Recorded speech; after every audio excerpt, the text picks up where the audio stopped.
Hey guys, it's Miss Navert again. We're going to continue our read aloud of Holes by Louis Sachar. Now, last Thursday, I did a live Zoom session to read chapters 18 through 21. So those 4 chapters. If you were not able to attend the Zoom meeting last Thursday and you have not listened to chapters 18 through 21, you need to exit out of this video and you need to go back to our YouTube channel and you need to click on the live Zoom where it says Holes chapters 18 through 21 and you need to listen to those chapters. You cannot listen to this without listening to those other chapters before because it will really confuse you and you need to know the whole story, okay? So if you have not listened to those, please stop listening now and go back and listen to those and then come back to us, okay? So today we are going to read chapters 22 through 26 of Holes, and we're going to learn more and more and more and more and more about Stanley and Zero and everybody else. So the last time we spoke, Zero had helped Stanley dig the end of his hole. Now, we were wondering why we thought that Zero was helping Stanley, but we realized that Zero doesn't know how to read and write, so he really wants Stanley to teach him. But Stanley says he's too tired and he just doesn't have the strength and he's just not a good teacher. He doesn't know how to teach. So I think Zero's trying to help Stanley by digging his hole, so maybe he's not so tired, so maybe he teaches him how to read. So I think we're going to maybe learn a lot more about Zero in the upcoming chapters, okay? So today we're going to read chapters 22 through 26. All right. Chapter 22. Stanley was the first one finished. He spat in his hole and then showered and changed in his cleaner set of clothes. It had been 3 days since the laundry was done, so even now his clean clothes set was dirty and smelly. Tomorrow these would become his work clothes and his other set would be washed. He could think of no reason why Zero would want to dig his hole for him. Zero didn't even have any sunflower seeds. I guess he just likes digging holes, Armpit had said. He's a mole, Zigzag had said. I think he eats dirt. Moles don't eat dirt, said X-Ray. Worms eat dirt. Hey, Zero, Squid had asked, are you a mole or a worm? Zero had said nothing. I didn't want my Siri to turn on. Shh. Sorry. Zero had said nothing. Stanley never even thanked him. But now he sat on his cot and waited for Zero to return from the shower room. Thanks, he said as Zero entered through the tent flap. Zero glanced at him and then went over to the crates, where he deposited his dirty... I'm sorry, I lost track. Sorry, I have too many notifications going on. I see my computer lighting up, my phone's lighting up. I'm all distracted. Sorry, let me start at the top of the page. Thanks, he said as Zero entered through the tent flap. Zero glanced at him, then went over to the crates, where he deposited his dirty clothes and towel. Why'd you help me? Stanley asked. Zero turned around. You didn't steal the sunflower seeds, he said. So neither did you, said Stanley. Zero stared at him. His eyes seemed to expand, and it was almost as if Zero were looking right through him. You didn't steal the sneakers, he said. Stanley said nothing. He watched Zero walk out of the tent. If anybody had X-ray vision, it was Zero. Wait, he called, and then hurried after him. Zero had stopped just outside the tent, and Stanley almost ran into him. I'll try and teach you if you read. Try to teach you to read if you want, Stanley offered. I don't know if I know how to teach, but I'm not that worn out today since you dug a lot of my hole for me. A big smile spread across Zero's face. They returned to the tent where they were less likely to be bothered. Stanley got his box of stationery and a pen out of his crate. They sat down on the ground. Do you know the alphabet? Stanley asked. For a second, he thought he saw a flash of defiance in Zero's eyes, but then it passed. I think I know some of it, Zero said. A, B, C, D. Keep going, said Stanley. Zero's eyes looked upward. E, F, said Stanley. G, said Zero. He blew some air out of the side of his mouth. H, Hikpl,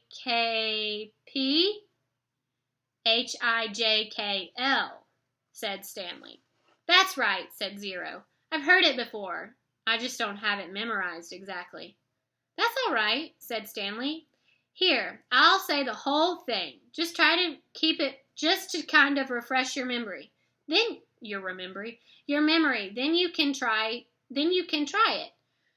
He recited the alphabet for Zero, and then Zero repeated it without making a single mistake. Not bad for a kid who's never seen Sesame Street. Well, I've heard it before somewhere, Zero said, trying to act like it was nothing, but his big smile gave him away. The next step was harder. Stanley had to figure out how to teach him to recognize each letter. He gave Zero a piece of paper and took a piece himself. I guess we'll start with A. He printed a capital A, and then Zero copied it on his sheet of paper. The paper wasn't lined, which made it more difficult. But Zero's A wasn't too bad. It was just a little bit big. Stanley told him he needed to write smaller, or else they'd run out of paper real quick. Zero printed it smaller. Actually, there are 2 ways to write each letter, Stanley said, as he realized this was going to be even harder than he thought. There's a capital A, but usually you'll see a small a. You only have capitals at the beginning of words and only if it starts a sentence or if it's a proper noun like a name. Zero nodded as if he understood, but Stanley knew it made very little sense. He printed a lowercase a, and Zero copied it. So there's 52, said Zero. Stanley didn't know what he was talking about. Instead of 26 letters, there are really 52. Stanley looked up at him, surprised. I guess that's right. How did you figure that out? Zero said nothing. Did you add? Zero said nothing. Did you multiply? That's just how many there are, said Zero. Stanley raised and lowered one shoulder. He didn't even know how Zero knew there were 26 letters in the first place. Did he count them as he recited them? He had Zero write a few more upper and lowercase a's, and then he moved on to capital B. This was going to take a long time, he realized. You can teach me 10 letters a day, suggested Zero. 5 capitals, 5 small. After 5 days, I'll know them all. Except on the last day, I have to do 12. 6 capitals and 6 smalls. Again, Stanley stared at him, amazed he was able to figure all that out. Zero must have thought he was staring for a different reason, because he said, I'll dig your part of your hole every day. I can dig it for about an hour, and then you can teach me for about an hour. And since I dig faster anyways, our holes will get done about the same time. I won't have to wait for you. Okay, Stanley agreed. As Zero was printing his B, Stanley asked him how he figured out it would take 5 days. Did you multiply? Did you divide? That's just what it is, Zero said. It's good math, said Stanley. I'm not stupid, said Zero. I know everybody thinks I am. I just don't like answering questions. Later that night, as he lay on his cot, Stanley reconsidered the deal he'd made with Zero. Getting a break every day would be a relief, but he knew X-Ray would not like it. He wondered if there might be some way Zero could agree to dig part of X-Ray's hole as well. But then again, why should he? I'm the one teaching Zero. I need the break so I have the energy to teach him. I'm the one who took the blame for the sunflower seeds. I'm the one who Mr. Sir is mad at. He closed his eyes, and the image from the warden's cabin floated inside his head. Her red fingernails, Mr. Sir's withering on the floor, her flowered makeup kit. He opened his eyes. He suddenly realized where he'd seen the golden tube from. He'd seen it in his mother's bathroom. He'd seen it again in the warden's cabin. It was half of a lipstick container. K.B. Just like that. K.B. K.B. He felt a jolt of astonishment. His mouth silently formed the name, Kate Barlow. as he wondered if it really could belong to the kissin' outlaw. Chapter 23. 110 years ago, Camp Green Lake was the largest lake in Texas. It was full of clear, cool water, and it sparkled like a giant emerald in the sun. It was especially beautiful in the spring, when the peach trees, which lined the shore, bloomed with pink and rose-colored blossoms. There was always a town picnic on the 4th of July. They'd play games, dance, sing, swim in the lake to keep cool. Prizes were awarded for the best peach pie and peach jam. So this is a flashback. We've gone back in time. We're learning about Camp Green Lake before it became this dry, barren place where bad boys go for camp. So this is 100 years ago. So this is a flashback. A special prize was given every year to Miss Catherine Barlow for her famous spiced peaches. No one else even tried to make spiced peaches because they knew no one could be as delicious as hers. Every summer, Miss Catherine would pick bushels of peaches and preserve them in jars with cinnamon, cloves, nutmeg, and other spices, which she kept secret. The jarred peaches would last all winter. They probably would have lasted a lot longer than that, but they were always eaten by the end of winter. It was said that Green Lake was heaven on earth, and that Miss Catherine's spiced peaches were food for the angels. Catherine Barlow was the town's only school teacher. She taught in an old one-room schoolhouse. It was old even then. The roof leaked, the windows wouldn't open, the door hung crooked on its bent hinges. She was a wonderful teacher, full of knowledge and full of life. The kids loved her. She taught class in the evening for adults, and many of the adults loved her as well.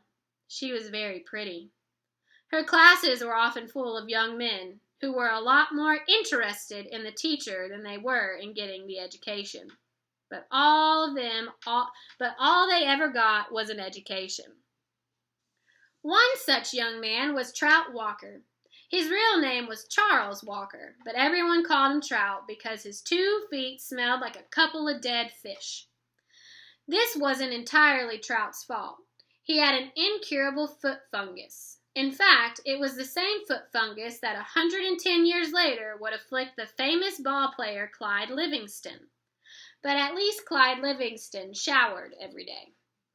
"I take a bath every Sunday morning," Trout would brag, "whether I need to or not." Most everyone in the town of Green Lake expected Miss Catherine to marry Trout Walker. He was the son of the richest man in the country. His family owned most of the peach trees and all the land on the east side of the lake. Trout often showed up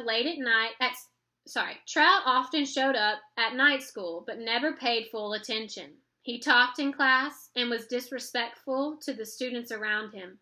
He was loud and stupid. A lot of the men in town were not educated. That didn't bother Miss Catherine. She knew they'd spent most of their lives working on farms and ranches and hadn't had much school. That was why she was there, to teach them. But Trout didn't want to learn. He seemed to be proud of his stupidity. "How would you like to take a ride on my new boat this Saturday?" he asked her one evening after class. "No, thank you," said Miss Catherine. "We got a brand new boat," he said. "You don't even have to row it." "Yes, I know," said Miss Catherine. Everyone in town had seen and heard the Walkers' new boat. It made a horrible loud noise and spewed ugly black smoke all over the beautiful lake. Trout had always gotten everything he wanted. He found it hard to believe that Miss Catherine had turned him down. He pointed his finger at her and said, "No one says no to Charles Walker." "I believe I just did," said Catherine Barlow. Chapter 24. Stanley was half asleep as he got in line for breakfast, so now we're back in the present, and Camp Green Lake is Camp Green Lake. But the sight of Mr. Sir awakened him. The left side of Mr. Sir's face had swollen to the size of half a cantaloupe. There were 3 dark purple, jagged lines running down his cheeks where the warden had scratched him. The other boys in Stanley's tent had obviously seen Mr. Sir as well, but they had the good sense not to say anything. Stanley put a carton of juice and a plastic spoon on his tray. He kept his eyes down and hardly breathed as Mr. Sir ladled some oatmeal-like stuff into his bowl. He brought his tray to the table. Behind him, a boy from one of the other tents said, "Hey, what happened to your face?" There was a crash.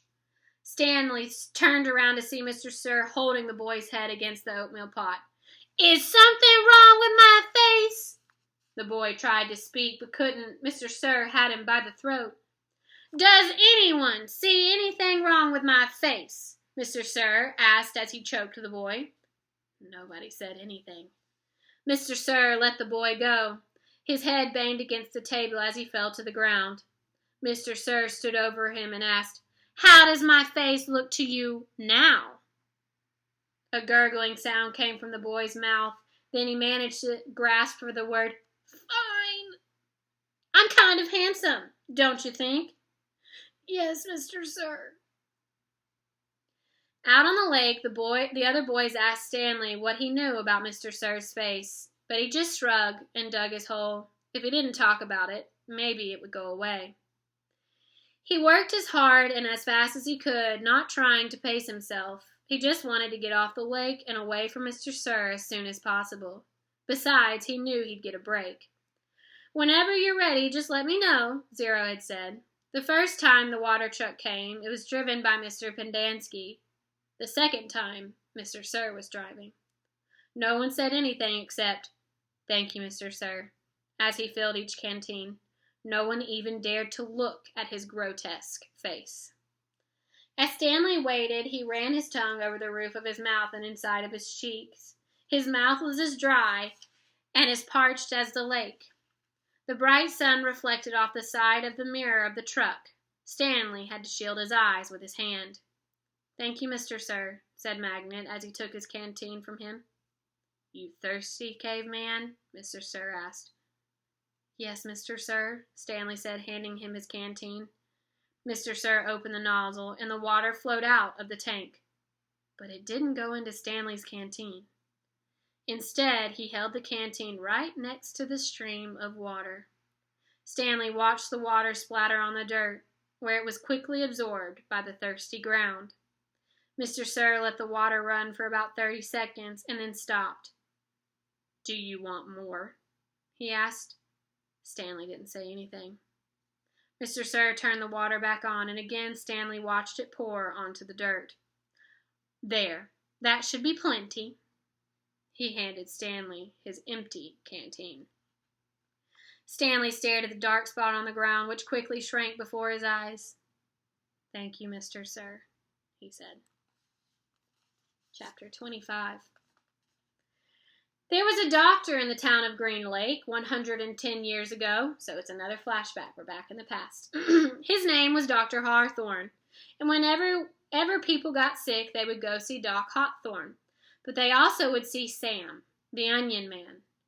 "Onions! Sweet, fresh onions!" Sam would call as he and his donkey, Mary Lou, walked up and down the dirt roads of Green Lake. Mary Lou pulled a carton full of onions. Sam's onion field was somewhere on the other side of the lake. Once or twice a week, he would row across the lake and pick a new batch to fill the cart. Sam had big, strong arms, but it would still take all day for him to row across the lake and another day for him to return. Most of the time, he would leave Mary Lou in the shed, which the walkers let him use at no charge, but sometimes he would take Mary Lou on the boat with him. Sam claimed that Mary Lou was about 50 years old, which was, and still is, an extraordinarily old donkey. "She eats nothing but raw onions," Sam would say, holding up a white onion between his dark fingers. "It's nature's magic vegetable. If a person ate nothing but raw onions, he would live to be about 200 years old." Sam was not much older than 20. Nobody was quite sure that Mary Lou was really as old as he said he was. How was he going to know? Still, nobody ever argued with Sam, and whenever they were sick, they would go not only to Doc Hawthorne, but also to Sam. Sam always gave the same advice: eat plenty of onions. He said that onions were good for the digestion system, the liver, the stomach, the lungs, the heart, and the brain. If you don't believe me, just look at Mary Lou here. She's never been sick a day in her life.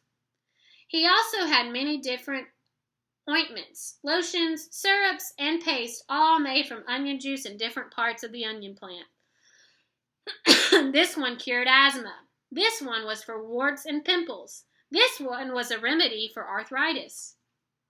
He even had a special ointment which he claimed would cure baldness. Just rub it on your husband's head every night when he's sleeping, Miss Collingwood, and soon his hair will be back as thick and as long as Mary Lou's tail. Doc Hawthorne did not resent Sam. The folks of Green Lake were afraid to take chances. They would get regular medicine from Doc Hawthorne and onion concoctions from Sam.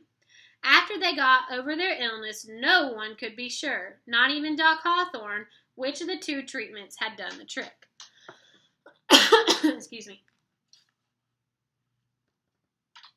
Doc Hawthorne was almost completely bald, and in the morning his head often smelled like onions.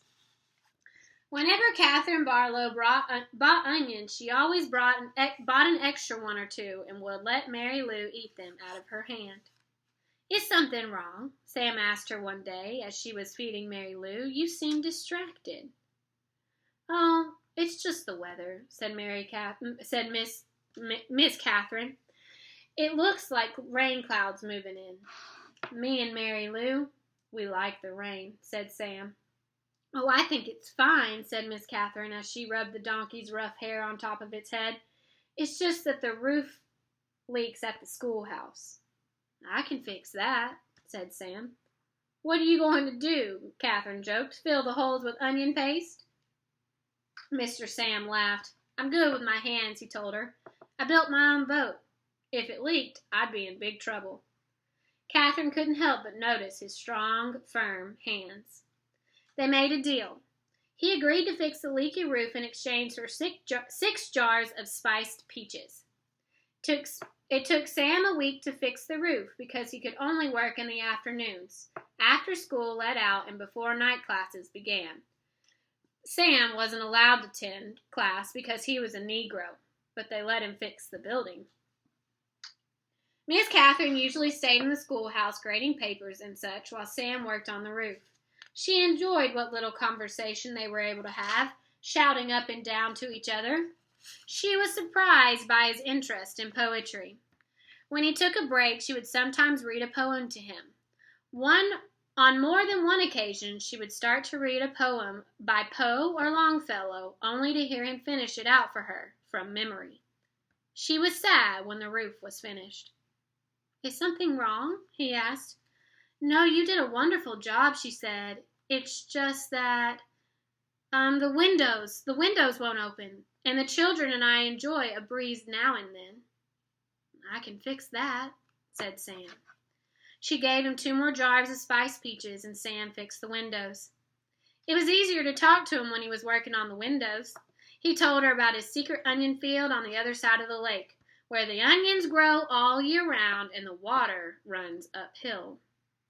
When the windows were fixed, she complained about wobbly desks. "I can fix that," said Sam. The next time she saw him, she mentioned that the door didn't hang straight, and she got to spend another afternoon with him while he fixed the door. By the end of the first semester, Onion Sam had turned the old run-down schoolhouse into a well-crafted, freshly painted jewel of a building that the whole town was proud of. People passing by would stop and admire it. "That's our schoolhouse. It shows how much we value education here in Green Lake." The only person who wasn't happy with it was Miss Catherine. She'd run out of things needing to be fixed. She sat at her desk one afternoon, listening to the pitter-patter of the rain on the roof.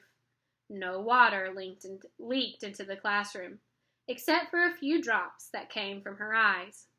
"Onions, hot, sweet onions," Sam called out in the street. She ran to him. She wanted to throw her arms around him, but she couldn't bring herself to do it. Instead, she hugged Mary Lou's neck. "Is something wrong?" he asked her. "Oh, Sam, my heart is breaking." "I can fix that," said Sam. She turned to him. He took hold of both of her hands, and he kissed her. Because of the rain, there was nobody else out in the street. Even if there was, Catherine and Sam wouldn't have noticed. They were lost in their own world. At that moment, however, Hattie Parker stepped out of the general store. They didn't see her, but she saw them. She pointed her quivering finger in their directions and whispered, "God will punish you." Chapter 26. There were no telephones, but word spread quickly through the small town, so we're still in our flashback. By the end of the day, everyone in Green Lake had heard that the school teacher had kissed the onion picker. Not one child showed up for school the next morning. Miss Catherine sat alone in the classroom and wondered if she'd lost track of the days of the week. Perhaps it was Saturday. It wouldn't have surprised her. Her brain and her heart had been spinning ever since Sam kissed her. She heard a noise outside the door, and then suddenly a mob of men and women came storming into the school building. They were led by Trout Walker. "There she is!" Trout shouted. "The devil woman!" The mob was turning over desks and ripping down bulletin boards. "She's been poisoning your children's brains with books," Trout declared. They began piling all the books in the center of the room. "Think about what you're doing," cried Miss Catherine. Someone made a grab for her, tearing her dress, but she managed to get out of the building. She ran off to the sheriff's office. The sheriff had his feet up on the desk and was drinking from a bottle of whiskey. She ran off to the... Sorry, my Siri keeps going off today. "Morning, Miss Catherine," he said. "They're destroying the schoolhouse," she said, gasping for breath. "They'll burn it down to the ground if someone doesn't stop them." "Just calm your pretty self down a second," the sheriff said in a slow drawl, "and tell me what you're talking about." He got up from the desk and walked over to her. "Trout Walker has..." "Now, don't go saying nothing bad about Charles Walker," said the sheriff. "We don't have much time," Catherine urged. "You've got to stop them." "You sure are pretty," said the sheriff. Miss Catherine stared at him in horror. "Kiss me," said the sheriff. She slapped him across the face. He laughed. "You kissed the onion picker. Why won't you kiss me?" She tried to slap him again, but he caught her by the hand. She tried to wiggle free. "You're drunk," she yelled. I always get drunk before a hanging." "A hanging? Who?" "It's against the law for a Negro to kiss a white woman." "Well, then you'll have to hang me too," said Catherine, "because I kissed him back." "It ain't against the law for you to kiss him," the sheriff explained. "Just for him to kiss you." "We are all equal under the eyes of God," she declared. The sheriff laughed. "Then if Sam and I are equal, then why won't you kiss me?" He laughed. "I'll make you a deal. One sweet kiss, and I won't hang your boyfriend. I'll just run him out of town." Miss Catherine jerked her hand free. As she hurried to the door, she heard the sheriff say, "The law will punish Sam, and God will punish you." She stepped back into the street and saw smoke rise from the schoolhouse. She ran down to the lakefront where Sam was hitching Mary Lou to the onion cart. "Thank God I found you," she sighed, hugging him. "We've got to get out of here. Now." "What? Someone saw us kissing yesterday," she said. "They are setting the fire to the schoolhouse, and the sheriff says he's going to hang you." Sam hesitated for a moment, as if he couldn't quite believe it. He didn't want to believe it. "Come on, Mary Lou." "We have to leave Mary Lou behind," said Catherine. Sam stared at her a moment. There were tears in his eyes. "Okay." Sam's boat was in the water, tied to a tree by a long rope. He untied it, and they waded through the water and climbed aboard. His powerful arms rowed them away from the shore. but his powerful arms were no match for Trout Walker's motorized boat.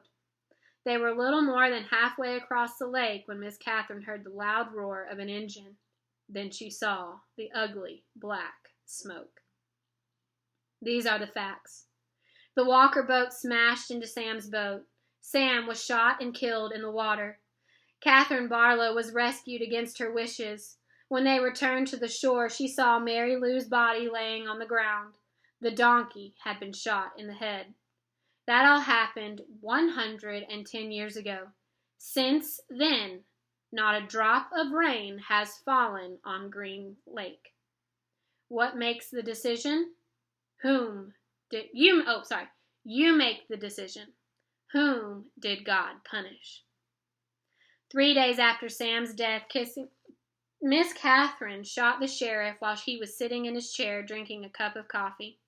Then she carefully applied a fresh coat of red lipstick and gave him a kiss, the kiss he had asked for. For the next 20 years, Kissin' Kate Barlow was one of the most feared outlaws in all of the West.